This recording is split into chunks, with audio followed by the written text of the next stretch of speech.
रहीम अस्सलाम वालेकुम dear students, how are you? I hope you will be fine. आज हम करने वाले हैं revision of properties of four sided figures, जिसमें हमारे पास बहुत सारी फिगर्स आ जाती हैं। सबसे पहले आ जाता है हमारे पास एक स्क्वायर।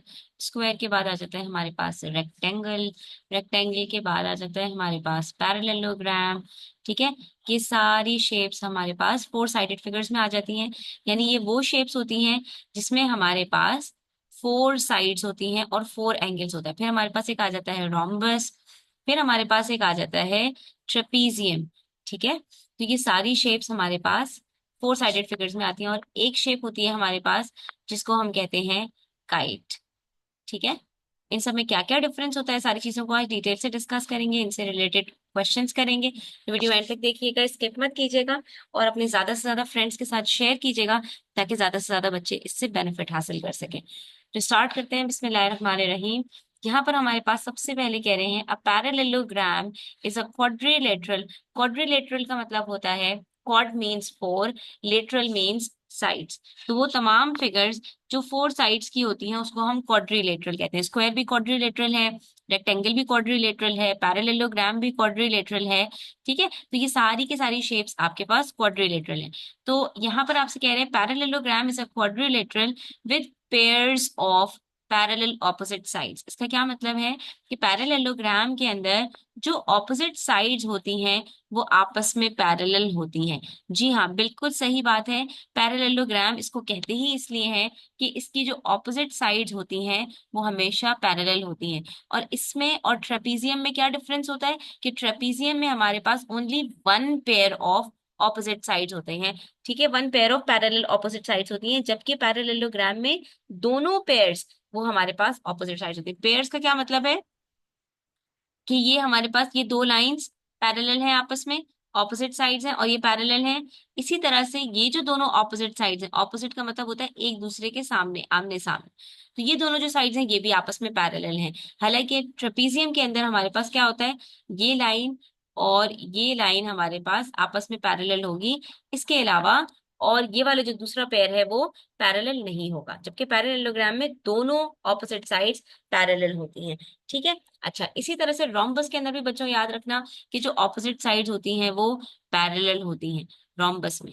ठीक है। अब यहाँ पर आपको एक चीज बता रही हूँ, वो अपने पास कहीं नोट डाउन कर लेना कि स्क्वायर और रोम्बस में एक प्रॉपर्टी इसमें सेम है, इसी तरह से रेक्टेंगल और पैरेललोग्राम में एक प्रॉपर्टी सेम है, और फिर स्क्वायर और रेक्टेंगल के अंदर एक प्रॉपर्टी सेम है, और पैरेललोग्राम और रोम्बस में एक प्रॉपर्टी सेम है। क्या क्या प्रॉपर्टी सेम है?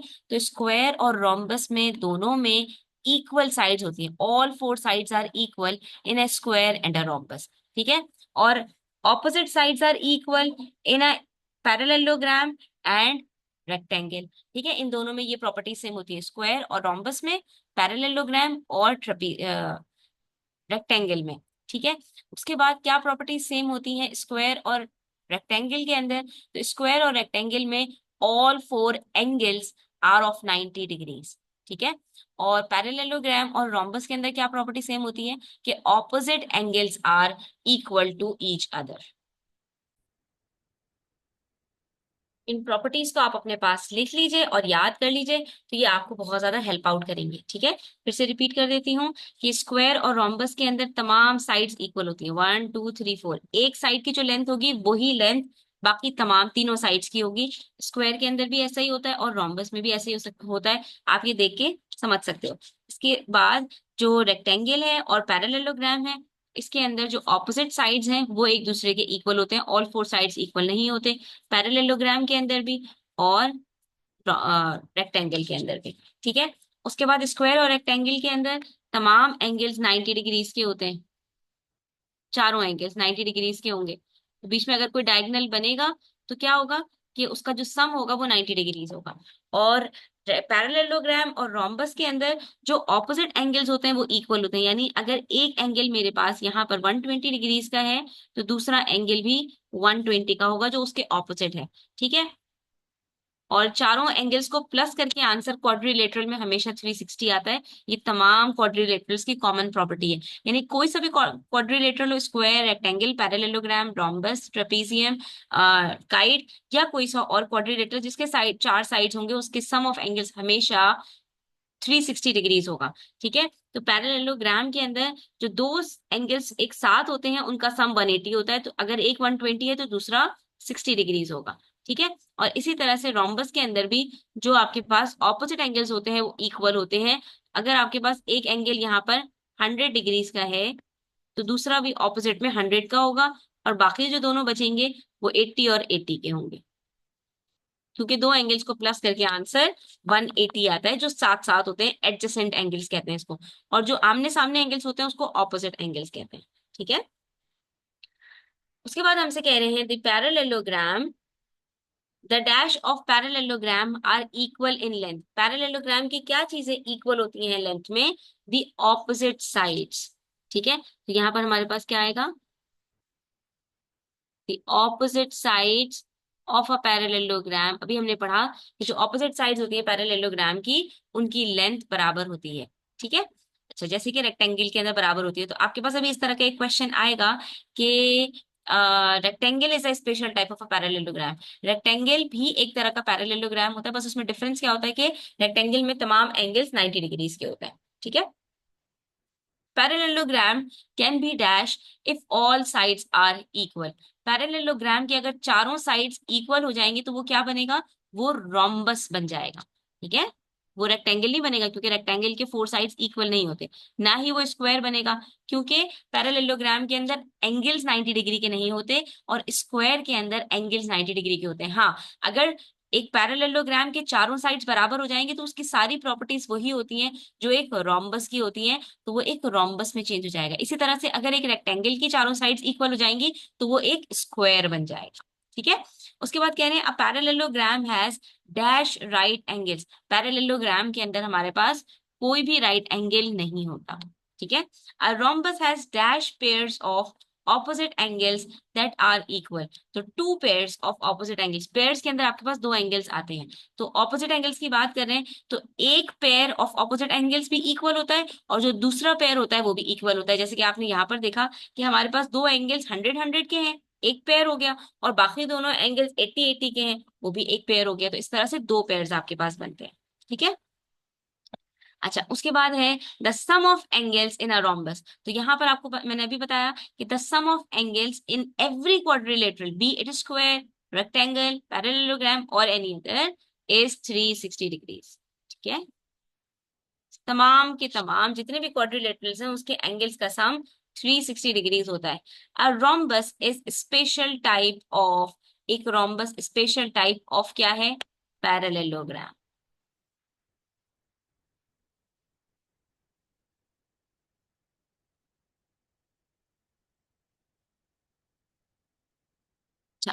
A rhombus has dash lines of symmetry।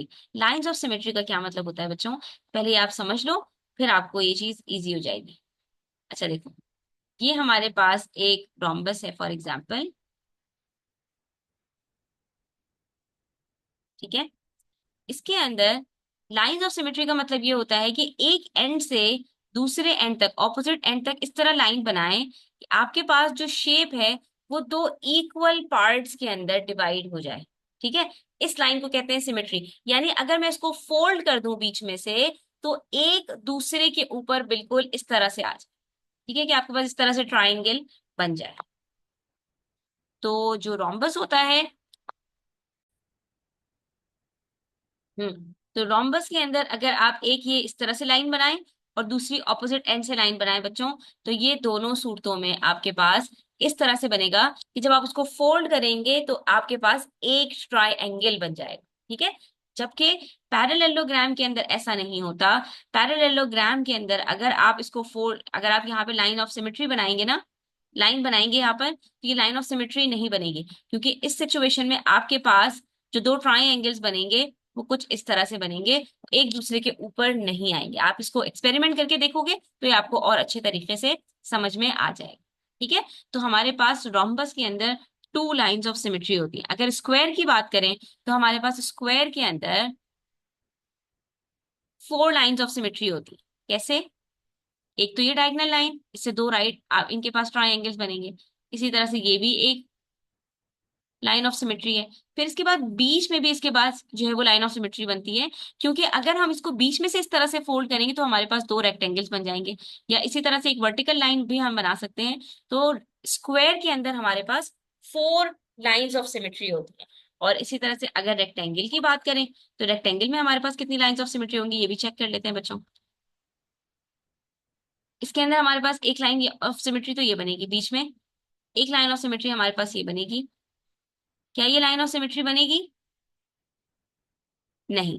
ये लाइन ऑफ सिमेट्री इसलिए नहीं बनेगी क्योंकि जब हम इसको फोल्ड करेंगे तो एक तरफ तो ट्रायंगल इस तरह से आएगा बच्चों, और जब आप इसके ऊपर इसको रख के फोल्ड करेंगे तो दूसरा ट्रायंगल आपके पास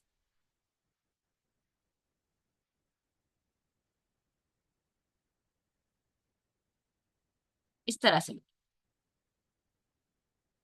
ठीक है, तो इसलिए रेक्टेंगल के अंदर आपके पास टू लाइंस ऑफ सिमेट्री होती हैं।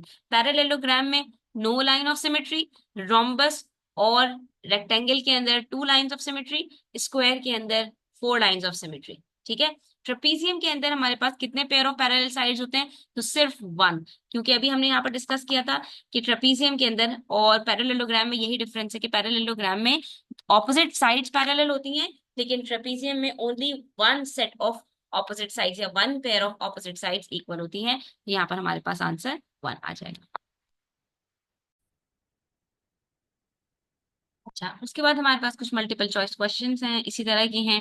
देखते हैं उसमें हमसे क्या कह रहे हैं। Which of the following is true about a rhombus? Rhombus के बारे में क्या बात सही है? ऑल साइड्स आर इक्वल, बिल्कुल सही बात है, सारे तमाम साइड्स इक्वल होते हैं। Opposite sides are parallel, parallel opposite side parallel होते हैं, ये बात भी बिल्कुल सही है। Diagonals bisect each other at right angles. अच्छा, इसका क्या मतलब है कि यहाँ पर जो हमारे पास रोम्बस होता है ना बच्चों, ये हमसे कहने की कोशिश कर रहे हैं कि ये जो हमारे पास रोम्बस होता है, जब इसके अंदर हम डायगोनल्स बनाते हैं, डायगोनल्स किसको कहते हैं? वो लाइन जो ऑपोजिट साइड में बनाई जाती है, ये डायगोनल लाइन। ठीक है। जब यहाँ पर मैं एक डायगोनल लाइन बनाऊंगी और इसी तरह से एक डायगोनल लाइन यहाँ पर बनाऊंगी,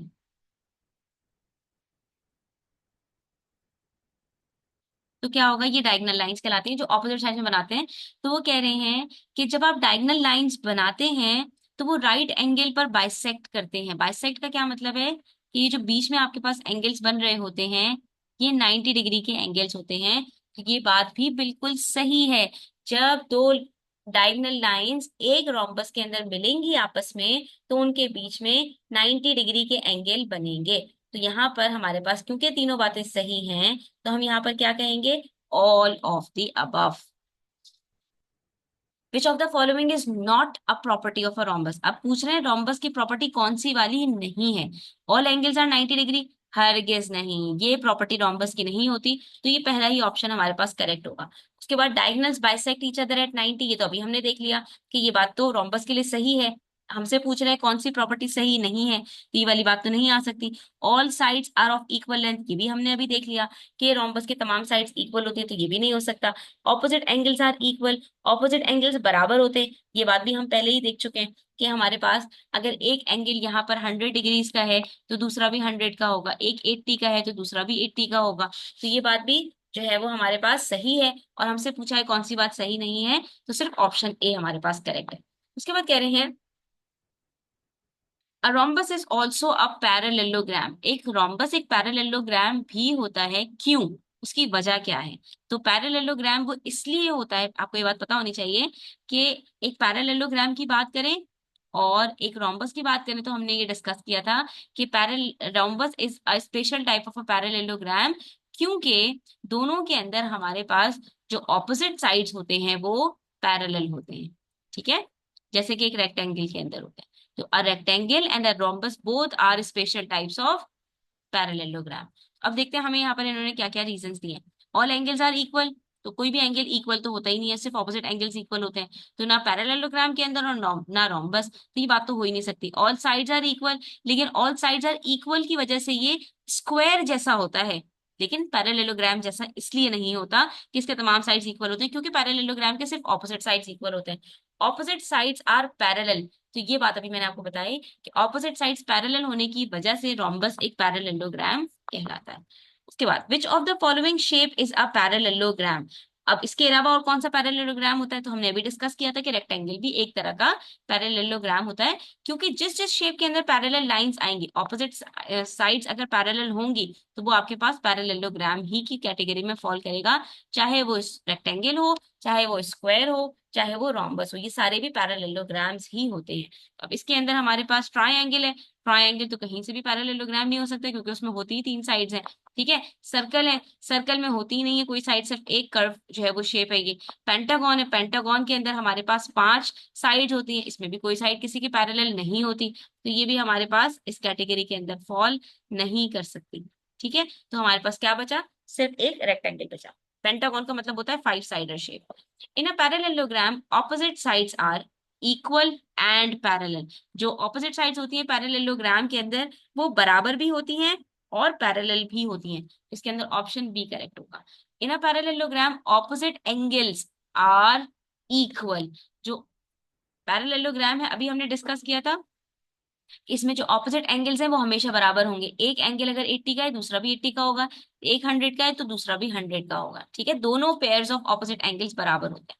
what is the sum of all interior angles. Interior angles का मतलब एक शेप के अंदर जो 4 एंगल्स बनते हैं या 3 एंगल्स बनते हैं, उसकी बात कर रहे हैं। तो पैरेललोग्राम्स में हमारे पास 4 इंटीरियर एंगल्स होते हैं और इनका सम हमेशा 360 डिग्रीज होगा। अब यहाँ पर आपके पास ये भी सवाल आ सकता है, what is the sum of all the interior angles of a quadrilateral, या किसी और 4 साइडेड फिगर का आएगा। तो यहाँ पर आपको पता होना चाहिए कि जितनी 4 साइडेड फिगर्स हैं, उन सब के चारों एंगल्स को जब प्लस करेंगे तो 360 डिग्रीज आंसर आता है। स्क्वायर और रेक्टेंगल में चारों एंगल्स 90 90 90 90 के होते हैं, तो 90 मल्टीप्लाई बाय 4 360 होता है। पैरेललोग्राम और रोम्बस के अंदर मैंने आपको बता दिया कि ऑपोजिट एंगल्स बराबर होते हैं, और दो एडजेसेंट एंगल्स, जो दो साथ के एंगल्स होते हैं, उनका सम 180 होता है, तो 180 प्लस 180 360 होता है। ठीक है, इसी तरह ट्रेपीजियम के अंदर भी जो हमारे पास दो साथ के एंगल्स होते हैं पैरेलल लाइंस के बीच में, ठीक है, पैरेलल लाइंस के बीच में जो दो एंगल्स होंगे, ये दोनों एंगल्स, ठीक है, इनका सम 180 होगा, और ये दोनों एंगल्स इनका सम भी 180 होगा, तो 180 प्लस 180 360 होता है। इसलिए हमारे पास यहाँ पर जो है तमाम एंगल्स का सम 360 डिग्रीज होगा। ठीक है, अच्छा जी, उसके बाद हम हमारे पास कुछ ट्रू और फॉल्स स्टेटमेंट्स है, तो देख लेते हैं क्या कह रहे हैं हमसे। All sides of a parallelogram are always equal, बिल्कुल गलत बात है, सिर्फ ऑपोजिट साइड्स इक्वल होते हैं, this is false. The opposite sides of a parallelogram are parallel and equal in length, ये बात बिल्कुल सही कही इन्होंने कि पैरेललोग्राम की जो ऑपोजिट साइड्स होती हैं वो पैरेलल भी होती हैं और लेंथ में भी इक्वल होती हैं। The diagonals of a parallelogram bisect each other. Bisect का मतलब क्या होता है, ये पैरेललोग्राम है मेरे पास, ठीक है, ये मैंने यहाँ पर ये इस तरह से बनाया, तो मेरे पास यहाँ पर ये कह रहे हैं कि ये जो दो एंगल्स बनेंगे ना, ये जो डायगोनल्स की वजह से, तो ये हमारे पास इक्वल होंगे, तो ये बात सही नहीं है। हाँ, ये बात रोम्बस के अंदर सही होती है, या ये बात आपके पास स्क्वायर के अंदर सही होती है, लेकिन ये बात आपके पास रेक्टेंगल और पैरेललोग्राम में सही नहीं होती। The diagonals of a parallelogram एक दूसरे को बाइसेक्ट नहीं करते। इसका मतलब ये होता है कि जब हम डायगोनल लाइन बनाएं, तो हमारे पास जो दो एंगल्स फॉर्म होंगे वो दोनों बराबर बराबर होंगे।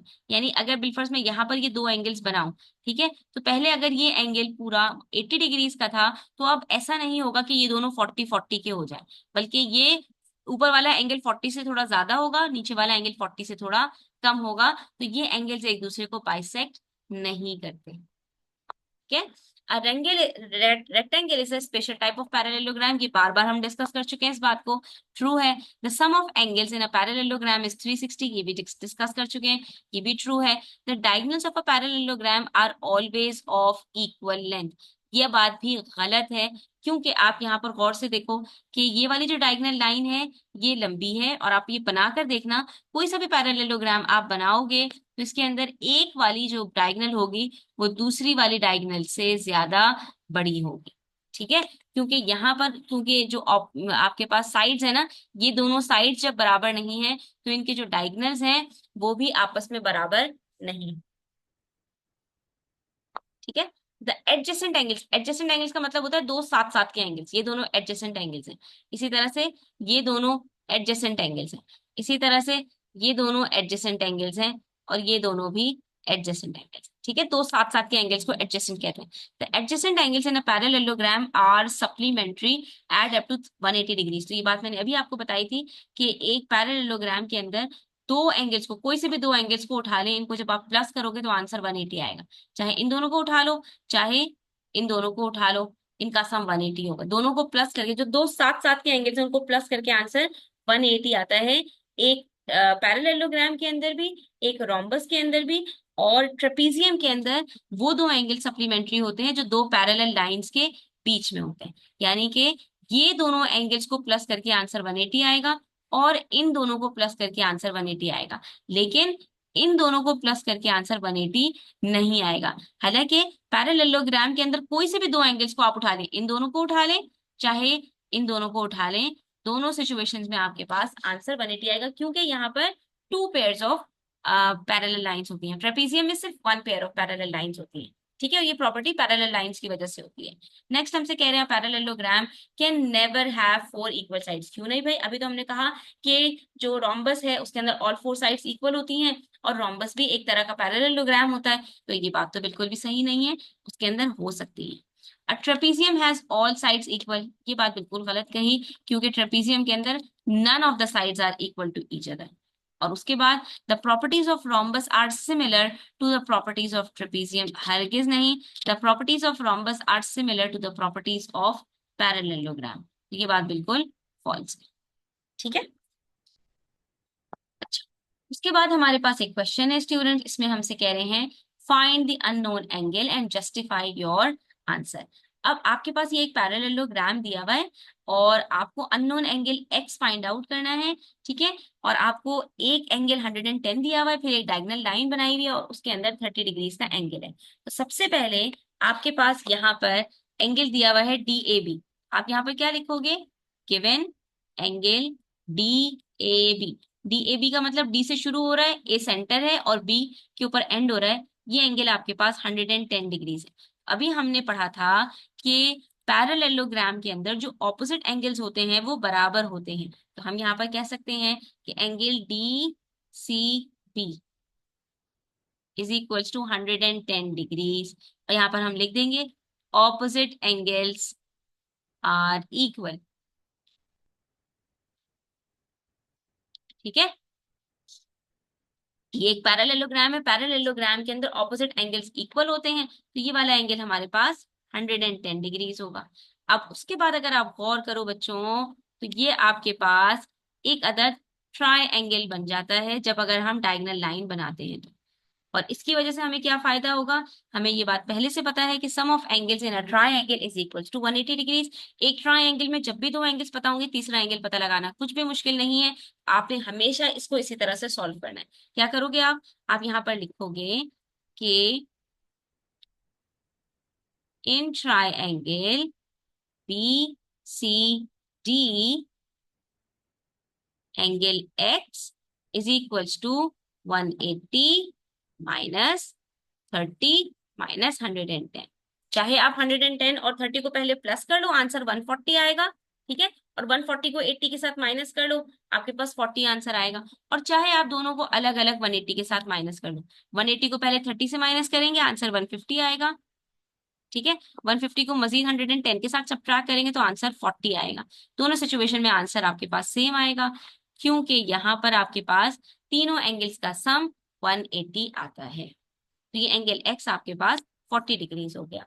ठीक है, अच्छा, यहाँ पर एक प्रॉपर्टी और बता देती हूँ बच्चों आप लोगों को, ये आपके आगे काम आएगी, कि जब आप पैरेललोग्राम के अंदर कोई डायगोनल लाइन बनाते हैं तो आपके पास जो ऑल्टरनेट एंगल्स होते हैं वो बराबर होते हैं। तो ये अगर आपके पास 30 डिग्रीज का एंगल इस साइड पर है, तो उसके ऑपोजिट साइड पर, उसी लाइन पर, ये वाला एंगल भी 30 डिग्रीज का होगा।